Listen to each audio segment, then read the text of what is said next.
there was never really any question about whether or not I would like Entertaining Christmas.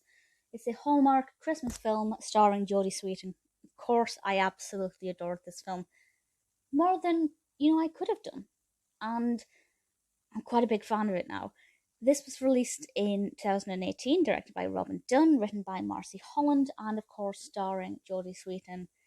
And the only thing I do not like about this film, and it's not the film's fault, and if watched in isolation, absolutely not a problem, but Jodie Sweetin's character is called Candace.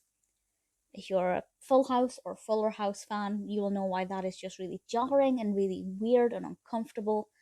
And I don't know what came first. If obviously because she's a Hallmark actor for quite a few of their films. I don't know if this was written specifically with her playing this part in mind, or if she had to audition for the role of Candace.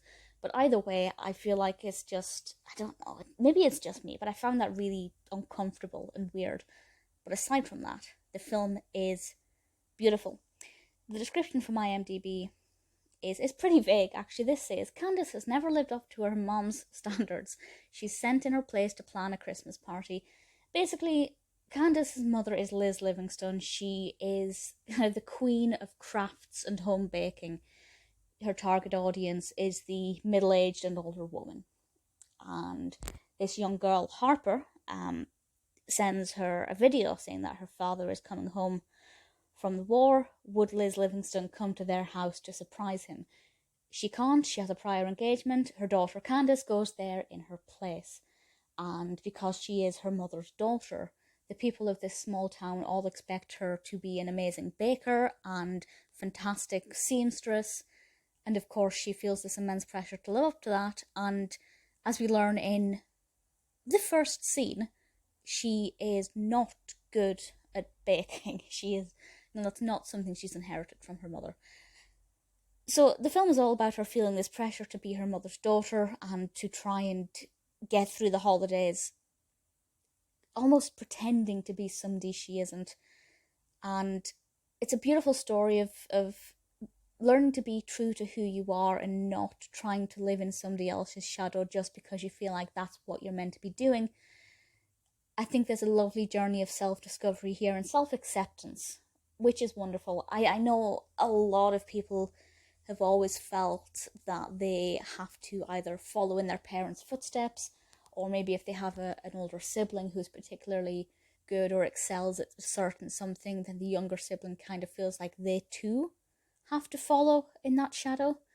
And this film will really open your eyes to that, whether it's something you've experienced or not. It's an absolutely beautiful narrative. Very festive, decorations everywhere, lots of gingerbread houses. It's gorgeous. Beautiful Christmas trees, really stunning, very festive film. I love the costumes. Jodie Sweetin has some amazing green and red outfits that I absolutely love. There really isn't anything about this that I didn't like apart from her name. But again, viewing it in isolation, the name Candace is a very beautiful name and it suits the character. But you can't help but see Jodie Sweetin, hear the name Candace, and think Cameron Bure. So, feel like they could have made a wiser choice, but never mind, maybe that's just me.